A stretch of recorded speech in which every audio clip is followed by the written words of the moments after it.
Next, here we get to the core. Babylonian religion at Jericho. So where is Canaan? It's Jericho, right? That's like the area. That's the area where they're moving into. And we all know the story of Jericho. Now you're going to learn very quickly. I'm not going to go deep into this, but it's going to be vitally important in the next minute or two. The Akitu festival for Marduk. Now Marduk was one of the gods from Babylon. He got many names, and we're not going to get into that now. All you need to know is the Akitu festival is for Marduk. But where is this happening? In Jericho. Who's about to enter Jericho? Israel with Joshua. But just something for you to consider. So the Akitu festival for Marduk, that's where you're about to look now. I'm going to give you some points.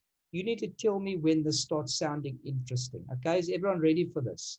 You need to tell me when this starts sounding interesting. We're almost done. It literally just about 6 slides to go. First point, it's a New Year's festival. So Babylon, think Babylonian pagan worship. Remember, we're in Jericho, so we're in Canaan. The Jews on their way in with Joshua.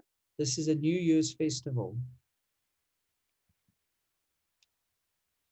It takes place in the month of Nisanu. Anyone ready to comment yet? Because I'm desperately hoping there is someone. Well, there's Nisan is the Babylonian name for the month, the first month of Nisan on the Hebrew calendar. There we go. So this would imply the first month of the year according to God's calendar, right? But does God call it Nisan? No, he just calls it the first month. There we go. So the fact that Nisanu literally now is a Hebrew word, does it mean we should be calling it by that name? We shouldn't. So the point is the concept Nisan is Babylonian. That's the first thing. So what time of year does that tell us? What Moed happens in this time? Passover. Passover. Okay, keep Passover in mind now. Unleavened bread. Remember, Yeah. though, now we're talking about the Akitu festival, though, right? But we know at the same time what's happening? Passover, right? So just keep those two like alongside each other now as we get drawn to a close here. So the next thing, it implies order coming out of chaos. Start of the Babylonian year implies order coming out of chaos. What did we discuss that showed that theme earlier in the session? Can you remember? What did we discuss that spoke about order and chaos?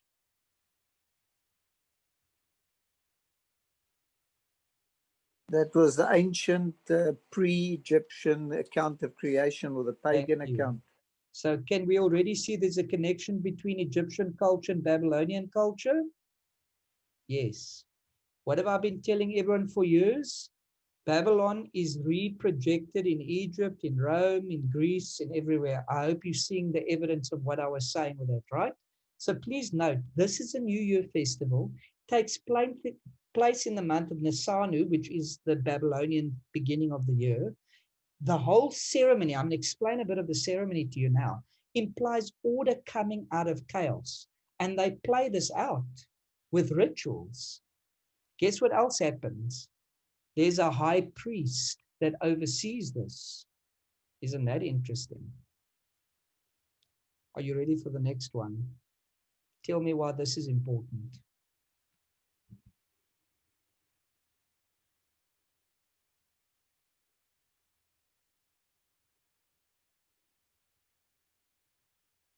The silence is making me nervous.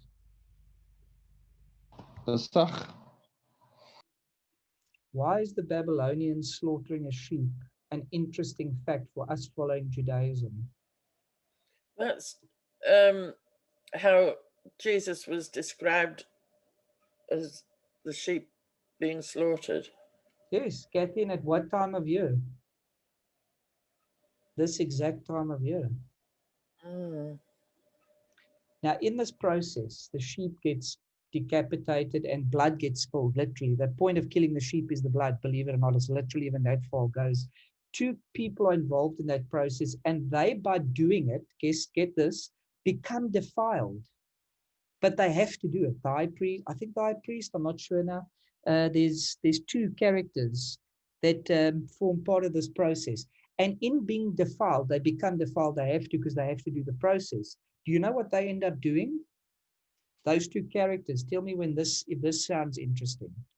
Those two characters that perform that ritual have to leave the city after they slaughter a sheep.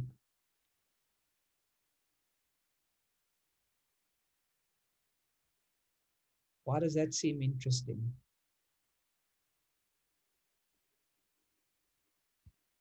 Where was Jesus killed? He was outside the city walls of. Isn't that interesting? Check this next one. The process in the ceremony is a concept of tearing down the temple metaphorically. It doesn't literally, they didn't literally destroy the temple. The process was seen to be metaphorically tearing down the temple. And the temple was considered the gateway between Marduk and people on earth. It was a meeting place for the divine with the normal. This is literally part of the process. It was considered tearing down the temple. Tell me why this is interesting.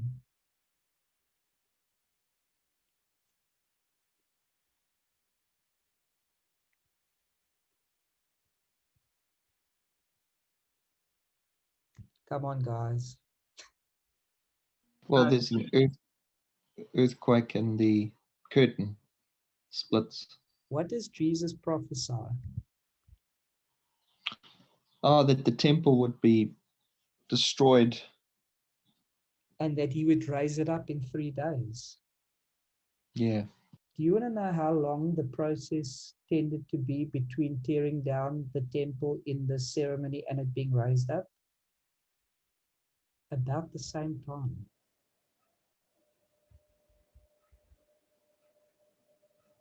So Darren, this is almost a slap in the face to God's appointed times. It's almost as if Dad, the can you hold that words? What did you say? Just say it again. It's a what?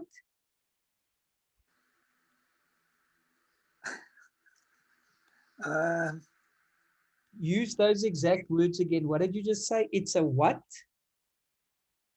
what did I say? I've lost my train of thought now. A slap in Appointed the, time. a Ah, slap. slap in the face. Forget the rest. Forget the rest. I know Dad's going to say it links to the Moedim. You're dead right. Can you hold on to those words? A slap in the face. Yeah. Just keep them handy. You're going to see why now. Guess what's the next part of this process? Obviously, Jericho had a king. Babylonian kings existed, right? Now, in the process of doing this, the king has to show his devotion to Marduk, who is the ultimate god, right? The king is actually just there to stand in for Marduk. Does that make sense? He's kind of like an apostle for Marduk. That's what he is in the Babylonian culture. So guess what happens at this point of the ceremony? This is part of the ceremony that the king applies. His crown is taken from him. His scepter is taken from him. Literally taken from him in the process of the act they play out. Guess who takes it from him? A high priest takes it from him. So in this part of the process, this is a very important part of it. Guess what happens? The king is humiliated. Tell me why that's interesting.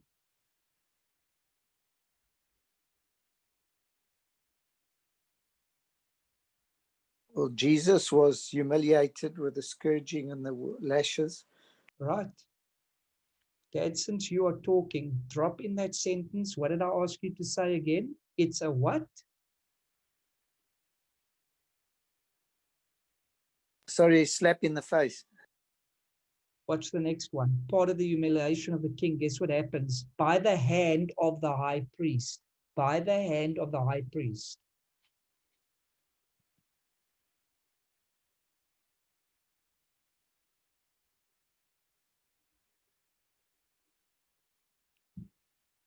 Why is that interesting?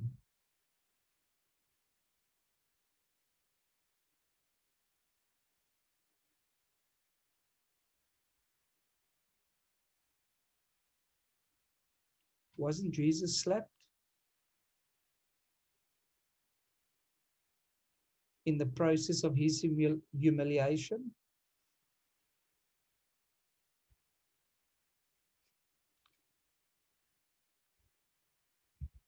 I'm hoping this dead silence is a matter of people being the good kind of overwhelmed. Yeah, I'm trying to think through it all here. And Darren, I just can't help but think that there's nothing new under the sun. And you'll know it from my days back. It was called propaganda. It then went into disinformation, which the CIA used to spread things during the war. And then good old Donald Trump spoke about fake news. Yeah. And so there's, the whole concept of constructing something that looks the appearance of truth, but the rings of it is the best. And somebody also said if you repeat the lie often enough, Right. people will accept truth. Hitler, yes. And if you see, so what Satan has done in his master plan, he's engineered elements of truth, even the Egyptian creation story, based on fact, with a twist, and even with the seraph, with the seraph in the garden. Yes. It's not always a total lie. There's always elements of truth to Right. make it credible. Right. And so when we come, and I don't want to knock Christmas again and all that, we've been down that path, but if you look at it all, it's all, there's an element of truth in every pagan tradition, and just enough to make it believable, without discounting it as a total myth. Right. Can you guys see the connection to Passover here? The year that Jesus dies and what happens? Are you seeing it? Jesus Oh, yes, clearly. dies at the beginning of the year. The order coming out of chaos. What does he say about the temple system? It's chaos. It's not working. It's turning into it's madness at the temple. And he's like, you can't believe it. You're turning this place into a circus. He's the sheep that gets slaughtered.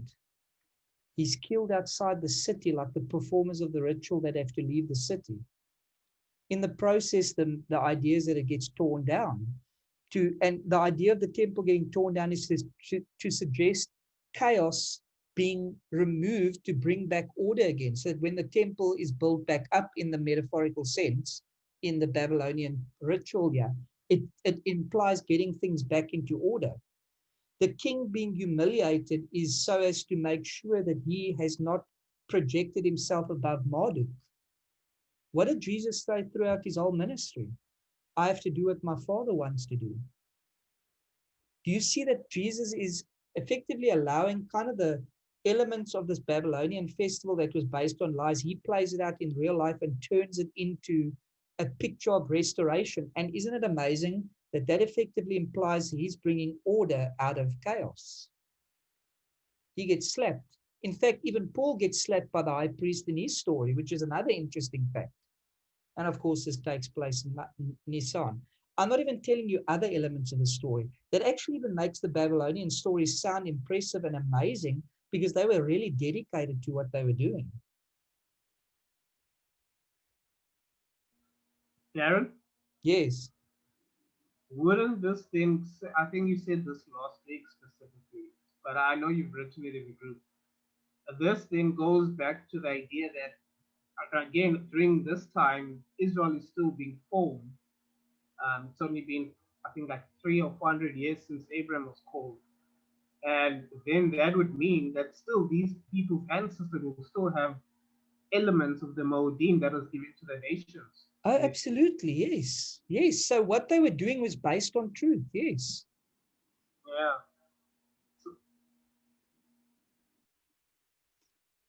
Here's a quote from another Jewish scholar. So he's quoting this person that I'm going to say first here. B. Pongratz Leisten points out that in Table 5 of Enuma Elish, Marduk forms the world from the corpse of Tiamat, which is chaos. So there's Marduk, and here's the chaos word. And hence chaos inheres in all creation. The world then contains both traces of primordial chaos, since the world is Tiamat, and order imposed on it by Marduk. So Marduk is the god that brings order. That's where this Babylonian process in Canaan gets its root. In light of this aspect of Imuna Elish, the Akitu festival does not merely commemorate an ancient and decisive triumph over chaos, for chaos always remains latent in the world. Rather, the festival actuates on the ongoing victory over disorder. Isn't that the story of Jesus? Isn't that the story of God? Isn't that the point of the Messianic kingdom we're waiting for perfect order to be restored? And like Nandes pointed out, in the ancient false religions, there's always elements of truth, because the watchers in building their false religion have used the truth that they knew from the original God Almighty, which we now call the God of Israel. So that means that when you scratch through it, there's always some elements of truth, but obviously it's been wrapped up in a whole lot of nonsense and lies, as we see, of course. So even in the Babylonian story and all of these other stories, you're going to find that they've taken the essence that God showed them when they were part of his divine counsel still, and they've just taken it and twisted it and made themselves. Marduk is obviously representing one of these gods. Okay, some people even say it's a representation of Nimrod, and there's evidence that could go in that direction. But the point is, Nimrod then is effectively one of these gods, possibly. That's one of the theories. Anyway, the point is, these gods are either the original watchers, that's the one option, or these gods become the Nephilim, who are the sons of the watchers and human women. So that's your basis of these foreign gods that then become depicted in idols and the mythologies that go around them. But 9 times out of 10, they really existed. Okay, so either as celestial beings or as the mixed seed of angels and the woman. This is the wide net that gets cast for paganism and the seed wars again, which is what we're talking about. So again, what were we looking at? Where did this process happen? This Akitu that I told you about. This is happening at Jericho. And what's happening outside Jericho at this time? Israel is marching around the walls of Jericho. Something to note too is that in this process, they had to take Marduk's idol out of the city too. So depending on when this happened, it's quite possible that they couldn't get Marduk's idol out because they were sealed in by the Israelites and of course by the supernatural host of heaven who are there too. So even the demonic satanic forces at that time were nervous because the whole host of the army of heaven is obviously called into the situation too. And what does that then imply? Striking the empire. So this is where I get the title from for this session. Striking the empire, I'm implying that God is striking the false empires, that God is bringing the war to them. And don't forget that Jericho and Canaan becomes Jerusalem. So again, the next question becomes, how interesting that in the future Jerusalem, all the abominable sin of procreation between angels and women and mixing seeds would happen right where God has said he wants to plant his kingdom. Doesn't that show you the extent of this war? So literally to end off, let me encourage you with this. Get into Moses' head by doing what we've done or get nothing. If you don't get into Moses' head properly, you're going to blow bubbles permanently. So the last statement that we need to look at is this. To get into Moses' head, what are we doing? Genesis 1 to 11, the history of the world before the Jews. Genesis 12 to 38, the creation of the Jews for the world. And Genesis 39 to Revelation, the history of the Jews in the world. Here's one of the last things, that I wanted to share from another Hebrew scholar. The Torah is not a history book. It is not an ethnological guide. It's not a catalog of ancient tribes. It's a book with a religious message. Religious message, of course. Its purpose is to instruct us about the nature of the relationship. Here we go. What's the purpose of it? the nature of the relationship between the people of Israel, which are Abraham's descendants, and the God that chose them as his people. However, the Torah was written using the historical memories, obviously, so there's history in it, and images that were familiar to the people that were its audience. There's that important thing. It's written to a specific audience. Your job is to get in alignment with them, not to twist that literature to suit you. That's the mistake people make. We, that is today, even Jews today, are removed from that time and are in the position of being able to recover some of those memories using the knowledge of the ancient world that has been rediscovered over the past few generations. Our use of that knowledge is one way in which we can develop a better understanding of the Torah and its message within the context that they were originally written. And with that, I come to my conclusion. Let's do as we traditionally do, and let us Can you start just please, in New Zealand. Yes? can you just please go back to the previous screen that broke down Genesis 1 to 11, 12 to 38? Okay, here we go. Yeah, here it is. Genesis 1 to 11. Creation of the church. Right, that was the creation, and that's the history in the world. Thank you very much. Okay, so you got that. Okay, Yeah. Kathy, since you spoke, you can get us started for New Zealand. Then we'll go to my father, and then we'll go to Gary and Kerry, and then we'll go to Nande. No, sorry. Let's go to Gary and Kerry, then to Busi, if you're still with us, and then Nande, you at your house, you can take and conclude us over there. So, Kathy, you ready? Yeah, thank you so much. It's absolutely incredible the amount of knowledge that you have and that you bring to us. It's so fascinating, but it's also, you always prove it. And that's what makes it reliable, of course. And I just really appreciate it. It's staggering the amount of knowledge that you uncover for us. Yeah, I really appreciate it, and I look forward to it every week because it's exciting. My daughter thinks it's boring. I think it's exciting.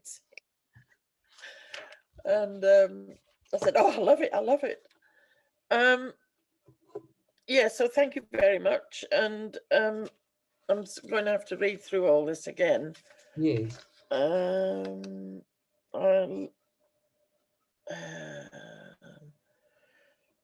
Yeah, you see, things that we just take for granted, like just even reading about saying who spoke to Eve in the garden, and right. bringing out that, these are things that I've never just thought of. You just read through and carry on, Exactly. And it's great to get the backstory and the proof of that. And it's just amazing the amount of knowledge that you uncover for us. And I really appreciate it very much. Thank you so much. Perfect. Wonderful. Okay, Dad, you there? You got something to say in conclusion or ask? Just want to ask if you know of any good rehab centers for addicts. Because I'm a self-confessed addict of your teaching, and I'm hooked. People really might say you biased because I'm your son. I don't know. No, not at all. You know me. I'm most probably one of your worst critics because, we have an open conversation and we call a spade a spade. So there's no bias here. But I really appreciate the insights, which I believe are God-given. And I've just was saying to your mother earlier that we are such lazy scholars of the word, and we find this so exciting only because I myself are too lazy to do the digging that you're doing, and it puts us to shame, but I'm still grateful for it. Thank you, Darren. Okay, awesome. Well, again, I think the important thing to note is if God has given teachers to his communities, then let the blessing of that be. And I can honor all of you for being online. You didn't have to be online. You don't have to give your time to this. So that is noteworthy and honorable as well. So right back at all of you for giving up time. That is why there's teachers. So You know, not everyone can do this. No one, everyone has to. But what is worth doing is wanting to learn. So I'm giving the honor right back to all of you. So thank all of you for being committed to truth and loving our faith this much. So that's what I could say to that. Gary and Kerry, are you still with us? Yep, I mean, Kerry's had to go, but she just said she'd love to watch the recording. So Okay. if you could put that up, that would be awesome. No, that was awesome. I love this sort of stuff because this is not your average Sunday school lesson No. or sermon. So this is stuff that gets deeper into the background stuff.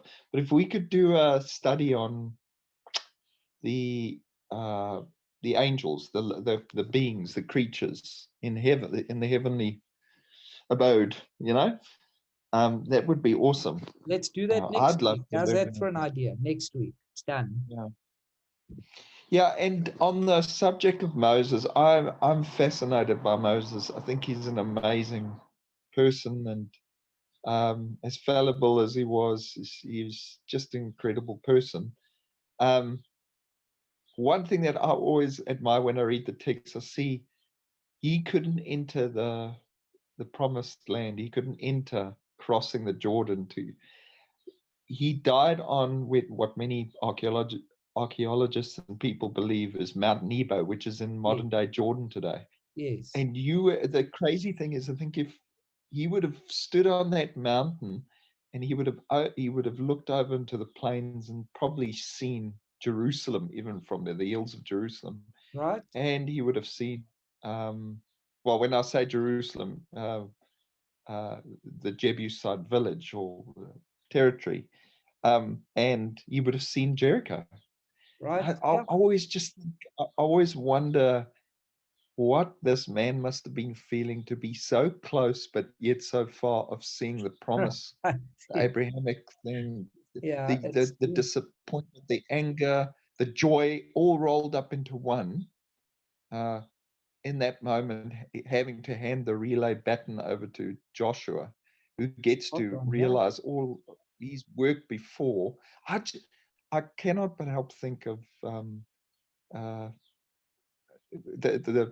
something incredible about that man. He must have just had a knowing that in the Messianic era, when he's resurrected, he will then partake in crossing in to have that grace and peace. But man, I would just, who does Jesus it just choose? boggles my mind to be Gary, so close.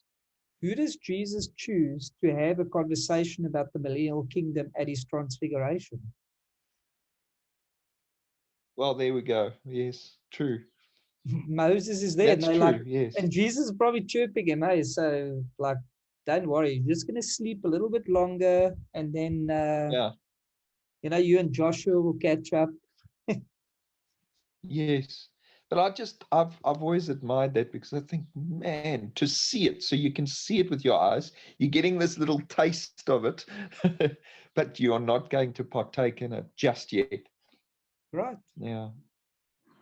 Incredible. And his perspective, he's like you pointed out, Moses' entire perspective, he is a master author and storyteller. Yes.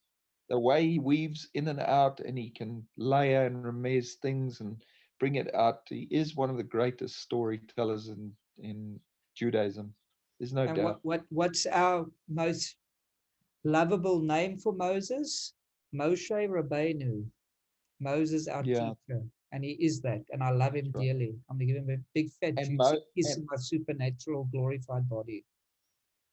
And the beautiful thing is, Moses, the rabbi, is bringing us through his stories to the ultimate rabbi of Israel, and that's Jesus. I think it's amazing. Yeah. Exactly. So thanks. Awesome stuff. So, brother, make sure you're with us next week again, and make sure Kerry, or tell her Ruth, because that's still her name, Ruth needs to be with you. Okay, guys, don't get nervous. Gary's not having an affair. Kerry is Ruth. That's the name I gave Kerry when she joined the Jewish family the way she did. So tell her, please, we're definitely doing it. Listen, about Ruth, here's one for you. You guys heard of Boaz? Yeah, it sounds familiar. Yep. Okay. Before Boaz got married, he was ruthless. I knew it was coming, but it doesn't get old. I love it. Gary. Oh, that's brilliant. Okay.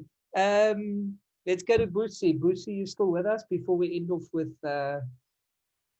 brother Nandanator in PE?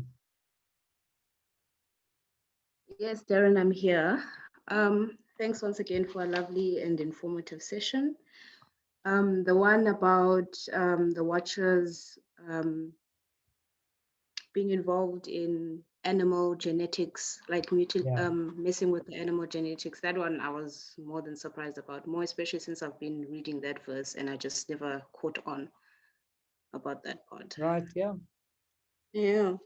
And then my question is a seraph the celestial being with three wings, possibly the same one that is Cain's father? Seraphim, so the seraph, they would be in God's presence. And yes, they could be. And you know what? When you see in Isaiah, we'll probably do this next week. When it says they've got three sets of wings and one of their sets of wings covers their feet, that's another way of actually saying covering their sexual organ, believe it or not.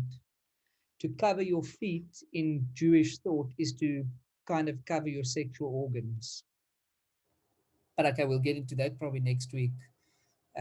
With more detail, because that probably makes no sense. Like no one has sex with their feet. So, but I mean, in Judaism, it just metaphorically works differently. So we'll have to get into that. I love your graphics as usual. They're really good. Well done. No, I love to have fun with it. You know, Kathy, what Yeah. happens for me when I'm coming up with a theme, when I'm praying about where to go, and if something grabs me, I normally see a picture. And please, I'm not calling it a vision. I'm not a prophet. I'm not claiming that. It's just how my brain works. So it's just the easiest way to process them for me. So I just do it that Yeah. way. You could make a fortune doing that. I could. Yeah. In the worldly sense. I have made some money in the past doing graphic design, and I enjoy it. So when the opportunity comes up, I do take it. But I really don't mind using it mainly just for what we do. Yeah, that's perfectly fine by me too. Yeah, thank you. Busi, is that an acceptable answer for now? Does that make sense what I said? Yes, Darren, but I'm still confused about the one where it's possibly Cain's father, because Nani and I actually did touch on the three wings and the one about the wings being covering his Yes. feet. Yeah, we did touch on that. Explain to me more. I'm not so sure I'm following about Cain's father. Just give me more on that. Okay, give me a sec. I just have to go back to that page.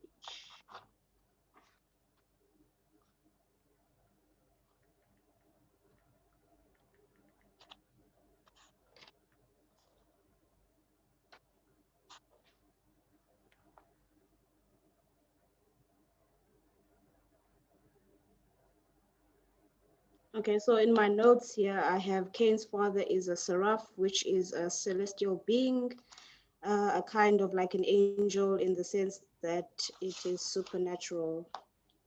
The seraph had sex with Eve and had Cain. So it's something that me and Nanda spoke about. I don't know if you can give more insight on that. Okay, so that's one of the Midrash mystical stories that claims that Cain was conceived by that kind of sexual intercourse with the seraph that was in the garden. I can't say that that's what happened. I don't necessarily think that is what happened, but that is a prominent thought that suggests that happened. But look, that's splinters out into other crazy ideas too, that Eve wasn't Adam's first wife either, that it was actually Lilith, so that gets crazy in a hurry.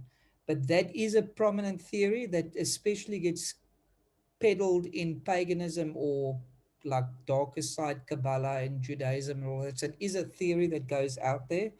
Um, I'm very careful with where I take that. I do have some stories I like to entertain in my head about the Cain and Abel story and if they were real or whatever, but I don't want to push those as absolutes. That's just theoretical wonderings, so to speak. Um, there is, like, in scripture, it does get implied that Cain is like the satanic son, but that can also just mean metaphorically that he was evil, that he just was predisposed to be evil. There's also a theory that Cain's sacrifice was actually intended to, or was inspired by fallen beings that told him to do it, you know? So you get all of that, and that's all worth looking into. And I guess we can look into it a little bit next week. I can see if we can fit that in more. But for now, I would say that we put that theory, which is very much there. It's a real theory. Like, I mean, it's a real thing that people entertain. That's what I mean with it.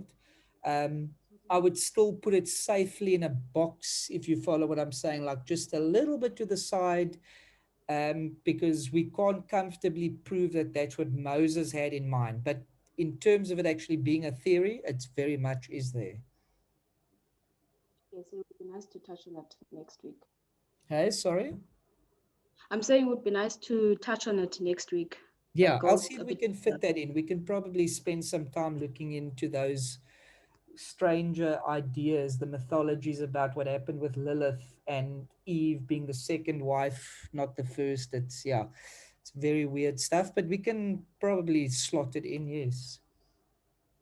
Right, thank Another you. thought that I've always had is that after Adam and Eve, it must have been incest, really, to procreate. Kathy, Because who else? only if God says it is. So in Leviticus, Oh, okay. God says it's now not appropriate for certain people that are closely related genetically to have sex, right? And Right. think Right. about the simple way to explain that away. If Adam and Eve are given the human genome between them, and God has set the system to run up to a certain amount of human population that it still spreads safely, God knows when that number's up. So at that point, God can say, okay, at this point, we need to stop that close relative intercourse, if that makes sense. So Yeah, it does. It's a great answer. Yeah. it's not a law until it's a law. Put it to you that way. Yeah. Yeah. Thank you. Okay, Busi, are you happy with that? That we will try and then tackle that topic then for you next week. Yes, dear, I'm happy. Okay, great. So that means we can go to the last home for the night, and that would be Nande.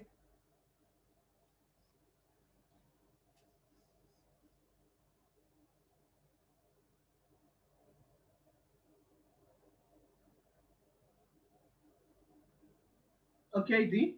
Yeah.